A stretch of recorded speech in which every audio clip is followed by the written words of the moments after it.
was fine. It was a 3-star match, though, and there's nothing wrong with a 3-star match. That's probably fair. The Hardys are at Access, which I could have sworn was a different wrong spelling than the wrong spelling they have used ever since. But, dude, the Hardys do this promo while they're signing autographs. It's rotten. It's just the worst. It's boring. It's rambling. Oh, this has to be the last time. None of the 3 teams will be the same after tonight. Well, yeah, it's dangerous, but all our matches are dangerous. I'm going to this match like it's my last. And Jeff Hardy is mid-sentence, so they cut him off because they apparently got even worse. This was terrible. Hunter's backstage just growling. Grrr. Undertaker shadowboxing.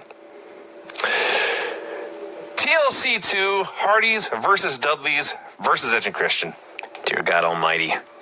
Carnage and ruin. It was 7 years earlier that Razor Ramon and Shawn Michaels did a wrestling match and threw in a few spots with a ladder. Fucking 7 years later, these guys fell off the Empire State Building. This was another match where every bump was like a car wreck. Yeah, it was. I mean, Christian had to retire due to multiple concussions. Edge had to retire due to neck surgery. Edge did interviews saying, like, don't do these matches. I mean, God only knows the state Jeff Hardy and Matt Hardy are in physically. And the Dudleys, I don't even know, but fucking A. The first half of this, I was like, it was just all a stunt show. There was no build, no psychology. They're doing crazy shit like 2 minutes in. And like the first half of it, I'm like, it's just a car crash. Like, I guess it was new for the time, but this is not. But then by the end, oh my God, this was a tragedy waiting to happen. This was fucking crazy. Basically, the defining moment of this match, I believe, is there's a spot where there's 3 ladders in the ring, and all 6 dudes are on the ladders punching each other, and one way or another, they go flying off in various directions. And as it happens, I thought to myself, wait a minute, did Matt just take a bump from the top of a ladder in the ring over the ropes to the floor? It was Christian. I wasn't sure it happened until they started replay, which verified, A, yes, it happened, and B, I confused Christian and Matt Hardy because it was so vague. Yes. The ladder tips, and it's a hard cam shot, and Christian is the farthest over, and he falls on the side of the ring we can't see, and so you just see him fall off. And I thought, there better have been a fucking table there. But we can't see it because just so much shit is happening. So they show the overhead camera, and sure enough, he fell, and there was no table. No. He just crashed on the fucking ground. And you almost missed it. That's the key. It would be one thing if you're doing a crazy, stupid bit, but it's the big finish to a high-profile match. I mean, I wish Foley had not fallen off that cage, but it made his career. Christian took a bump almost as bad and got 0 out of it. I think the most defining thing about this match was they do all of these crazy spots. They do the spear by Edge on a Jeff Hardy who's hanging from the gimmick or whatever that you've seen a million times on television. All of this stupid shit. They fall in from heights. They fall in through things. There's dead bodies everywhere. And finally, there's Bubba and Matt on a super ladder. They get tipped over. They go over the top rope through 4 fucking tables outside. It's like an atomic bomb dropped onto the building. It's just carnage everywhere. And about maybe 100 people in this 67,000 fans, they chanted "Holy shit" for like 4 seconds, and then it just fizzles out. I thought, my God, like 6 men, a woman. More than 6 men. Like 8 men and a woman. At this point, 8 men and a woman gave their lives in 2001 to barely get a holy shit chant. Yeah. And nowadays, in a goddamn empty arena, you can do a normal match and do a double down, and someone's going to chant holy shit. I couldn't even believe the way this business has changed. So, yes, the key spot, or on paper, the thing that set this apart from their earlier ladder matches was instead of 2 versus 2 versus 2, it was basically 3 versus 3 versus 3, with Spike, Lita, and Rhino getting involved. And so Rhino came out, or actually Spike came out first in his big return. And then Rhino came out, and Lita came out last in her big return. As Lita comes out, Edge is climbing the ladder. Lita pulls him down, and big Jim Ross says, Lita is now jerking Edge off the ladder. Oops. If he only ironic. Knew. If he only knew. So the match continues. There's one part where it's just Rhino Lita and Spike in the ring doing stuff as the official combatants aren't even in the ring. That was kind of cool. And then finally, after all the insanity, it's down to, let's see, Christian, Devon, Edge, and Rhino. All the others have been taken out one way or another. And Devon goes to climb, but Edge grabs his leg so he can't climb. Christian's climbing. Rhino gets beneath him and basically carries him up the mountain like Sam carrying Frodo up to Mount Doom. And Christian grabs the belts, and they win. This was insane and a complete war, but it was not boring. Definitely not boring. No, I mean, as car wrecks go, it was an awesome car wreck. At least I could watch it and think, at some point, unfortunately, after some people go crazy and some people die and some people get surgery and some people, the whole 9 yards, they did start doing less. As Jeff was hanging from the belt and Edge speared him, the spot leading up to that, Jeff was attempting to walk the top of 3 separate ladders, and he got to the third one and slipped and fell, and he had to reset the ladder. If he would have been able to pull that off, that spot with the spear would have been even better. They tried a lot of crazy stuff here, and they didn't practice any of it. They just tried it because, ladders aren't meant to go side to side. You're not meant to walk from the side of one ladder to another. We have more clips from Access. It's rather funny to watch a video from 2001 of everybody talking about, yes, I did an interview with WWF.com. It's still a new and uncomfortable thing for all them all to say. So this goes on for a while, and then we go back to the announcers, and Ross and Heyman are putting Access over, and Heyman stops to stop and applaud the men in the TLC 2 match. He's so happy about it. He's talking about how great it was. He turns to Jim Ross, who just asks, "Why are you yelling at me?" Jim Ross and Paul Heyman are so awesome together. Howard Finkel, the great Howard Finkel, announces the new Astrodome attendance record of 67,925 people. It is time for the Gimmick Battle Royal. Thank God. They had Gene Okerlund doing commentary, and he was so awesome. Why didn't Gene do more commentary? He was great. Of course, he didn't know what was going on half the time. I have seen Gene do commentary and classic 80s stuff. He has a great voice. That does not mean he's great at commentary. He was great in this match, talking about all these gimmicks that got tossed. Well, that's the kind of match Gene should be calling, frankly. I did like he called he called Earthquake John Tenta on accident. That was good. Bobby Heenan was the other commentator, by the way, which is a big surprise. Jim Ross is openly saying he was trying not to spoil. And I don't know what music they have for Bobby Heenan, but it's perfect for Bobby the Brain Heenan. This big band swing number. It's just great. He comes out looking great, happy to be calling a wrestling match again. He sits down next to Gene and says, "How you doing, Tony?" Because he's been calling matches with Tony Schiavone for years. So, we have the combatants in the Gimmick Battle Royal. The Bushwhackers, Duke the Dumpster Drozy, the Iron Sheik, the Earthquake, the Goon, and as the Goon is coming out, Gene notes, "My kid was called a Goon," because Gene Okerlund's kid, everyone, was a very successful hockey player. Just stunning to believe, actually. Doink the Clown, who was this crowd's favorite by far, Kamala, the Repo Man, and he comes out, Gene says, "About 5 years ago, he got my mother-in-law's car." And Bobby says, "About 4 years ago, everybody got your mother-in-law." I laughed and laughed and laughed.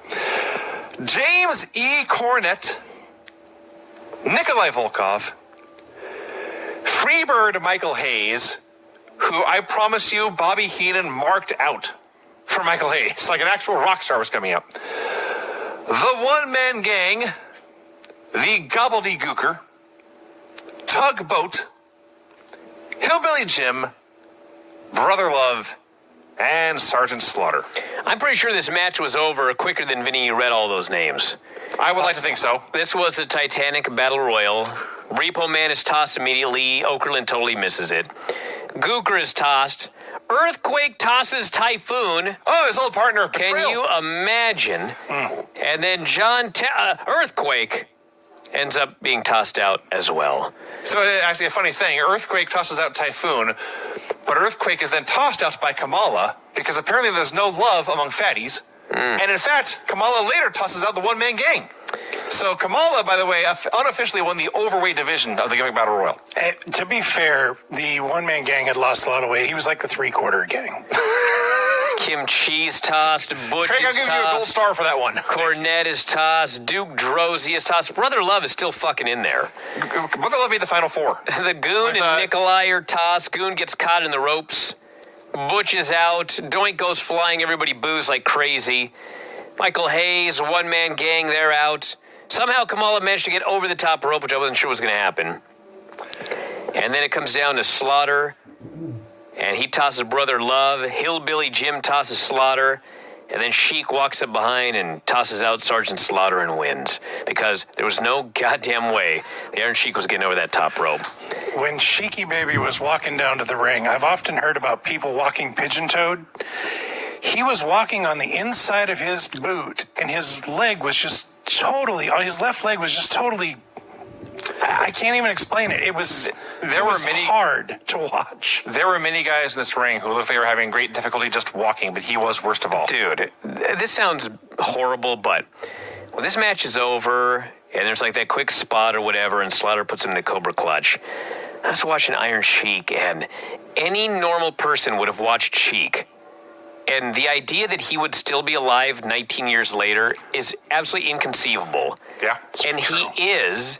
Yeah. And so many people on this show are dead. Yes. That is a fact. It's insane.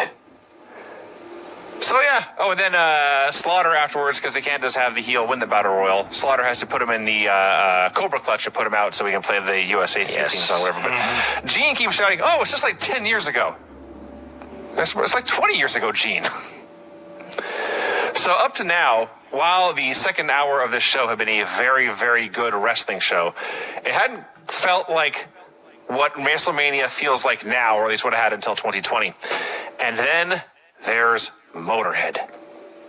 And Motorhead, let me announce this, we are Motorhead, and we're going to kick your ass. And they play Triple H's theme song, and Lemmy is freestyling the whole thing. He has no idea what the words are. I don't think he had no idea. Because it's not just the words. He's freestyling rhythm. He's doing scat. He's doing jazz. He's shuffling bits around. It's fantastic. And Hunter comes out as giant as Triple H ever was. Wrong. Willie comes back next year. That's probably true. on the upper end of Triple H appearances, and he comes out, and that he gets his rock star entrance, and Taker comes out, and his entrance is just the Limp Bizkit song, and riding the bike down to the ring, but it's in this big giant dome, and he's riding this big giant bike down to the ring, and even that just felt awesome in this entrance. So this is the first thing that actually felt like WrestleMania as we have known it in the past decade or so. And then the match starts. And I remembered Angle and Benoit, and I remembered TLC, and I remembered Austin and Rock. I completely forgot how great this match is. They had an awesome match. They had a brawl, but it's totally different than all the other brawls in the show. There's very little weaponry and hardcore stuff involved. It's just punching and kicking and occasional high spots, power spots, or spots on throws, whatever. And they're fighting and fighting and fighting, and they brawl over to the producer set. And Hunter wails on Taker with a chair. The place is going crazy. And Taker pops up and chokeslams him off the edge. And he disappears like Christian did earlier. No one can tell what happened. And they show another angle, and Hunter landed on a giant crash pad is what happened. Yes, he did. And Taker jumps off that. And the key is... He gets choke slammed into oblivion. You don't see where he lands. And it looks like he died. The fans, we actually got a holy shit chant. And so, of course, it's WWE. We cannot leave well enough alone. They have to show another angle where he clearly lands on a crash pad. Then a doctor comes out to tend to him. And Undertaker walks over. And they're sinking deep into this crash pad. I'm like, fuck, can you guys do anything right? Jesus, God almighty. This match is great, but why did you show that? So the key to this, that set a lot of this up, is that they kept teasing the sledgehammer shot for like 15 minutes. No one ever actually got hit with the sledgehammer, but they kept going for it and putting it aside and going for it and putting it aside. So you knew at the end somebody's going to get hit with this hammer. And they casually mentioned when Taker came out that he was 8-0 at WrestleMania, but there was nothing about a streak.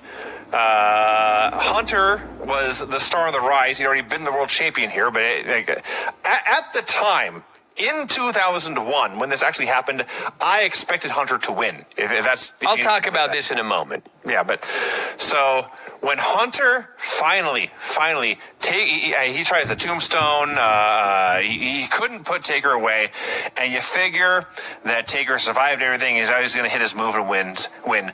And he goes to the last ride, but as Hunter is taking this move, he grabs the sledgehammer off the mat. He drills Taker with a sledgehammer in the head in midair. He goes to the cover, and people think that's it, and Taker kicks out, and the place is just on fire.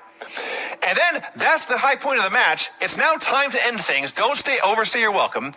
Taker goes to the corner. He's bleeding everywhere. Hunter climbs up with the turnbuckle to do the mounted punches. This is the foolish thing to do against someone whose finisher is a powerbomb. And Taker grabs him, hoists him to the sky, power bombs and pins him. The perfect finish. I thought this match ruled. I thought, and this stuns me to say this, I'm not expecting to say this going in, I thought this was the best match in the show. This is better than Angle and Benoit. This is better than TLC 2. This is better than Rock and Austin. I thought this ruled. Well, as a wrestling match, this was great, and this was like the beginning of Undertaker going from always having a shitty match at WrestleMania to always having a great match at WrestleMania. So it was a turning point there. So I talked about last week, I think. I was drunk, so I can't remember.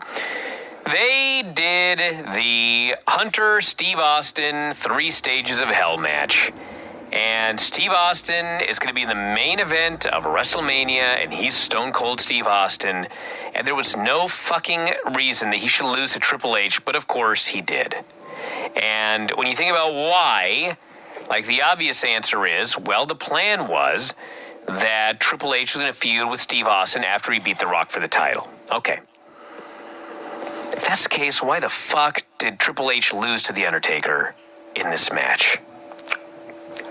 Well, I don't know. Here's what I've concluded, okay? I've concluded something here I never thought about before. So I think what happened is that was the plan. That Steve Austin was going to beat The Rock, and it was going to be Triple H versus Steve Austin for the title later on in 2001.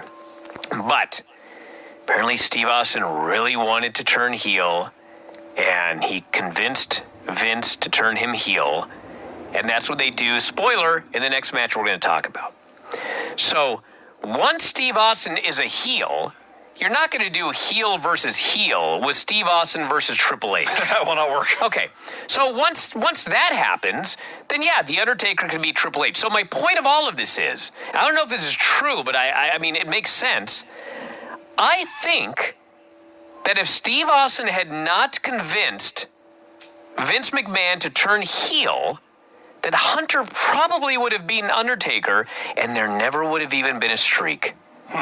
Because, yeah, they barely mentioned that there was a streak. The streak wasn't even a thing yet. It was going to be a while before the streak was a thing. So at this point, it was just Undertaker just happened to have not lost at WrestleMania. So I think there's a very good chance that the streak never would have happened had Steve Austin not turned heel. I think you're probably right. It totally makes sense. It's crazy.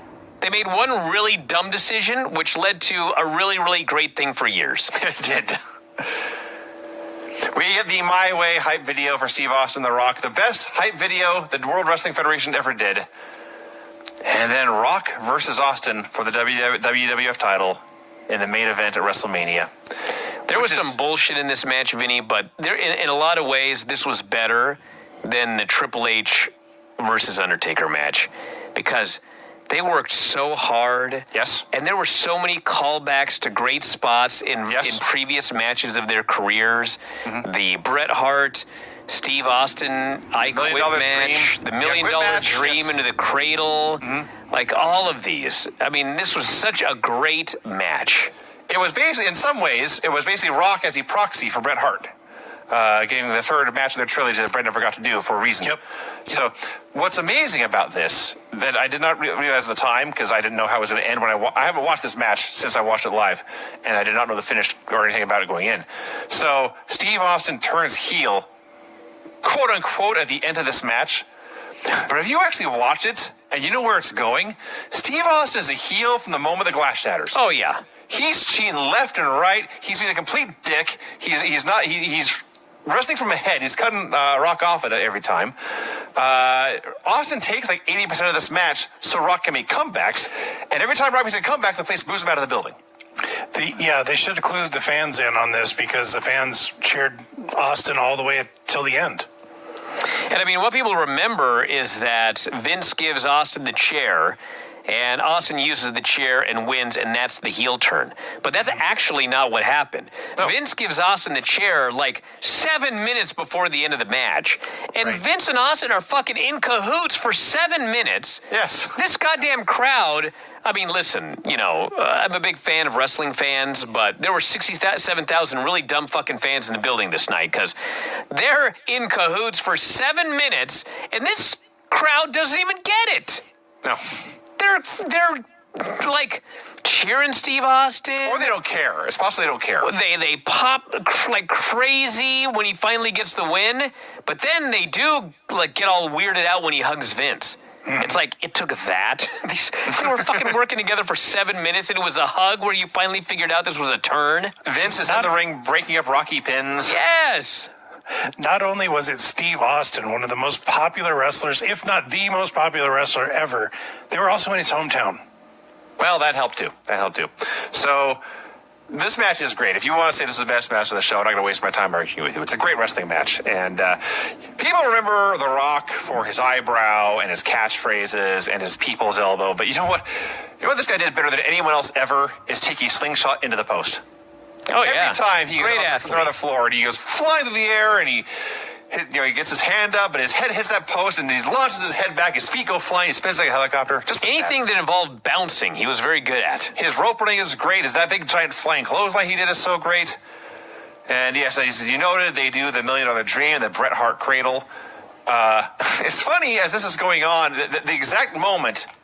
Well, first, when they've already done some stuff with Vince already, but when Austin holds Rock so Vince can hit a chair shot, which again is at least 5 minutes before the finish, and Paul Heyman just says, "We are witnessing something that we talked about for years to come."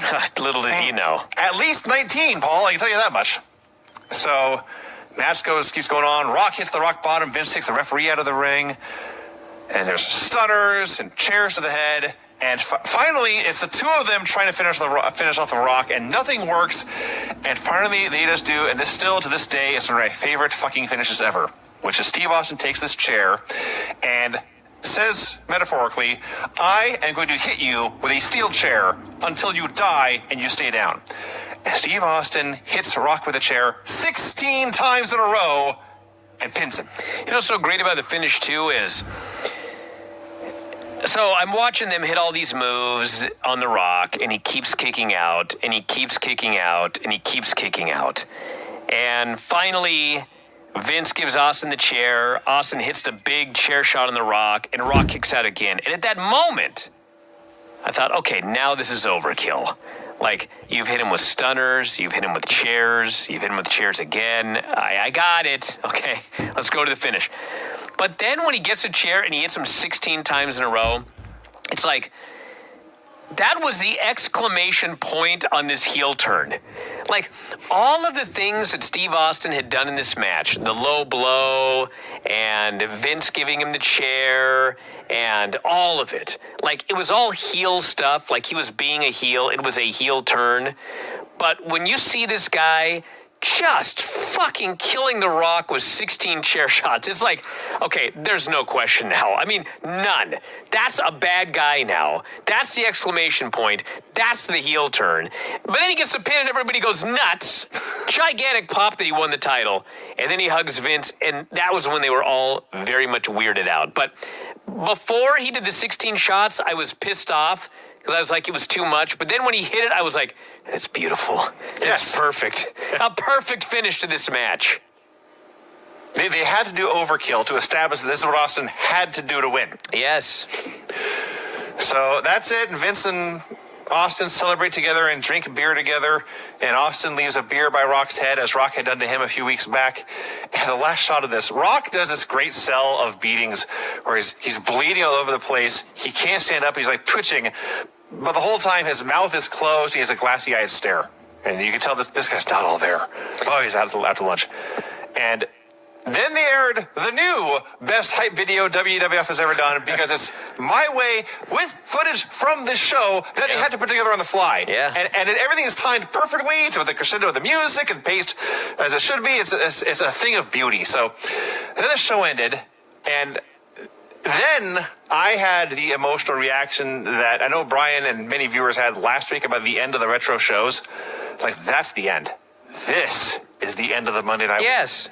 So everything you felt a week ago was kind of what I felt now when this is done. Well, I mean, I gave the big speech about the end last week, and we considered last week the end. But honestly, tonight should have been the party, because this was actually the end. I mean, last week was the last Nitro and the Raw where Vince took over, but the end of the era, the end of the Attitude Era, was this show right here. This is the end. Yeah. It's all over.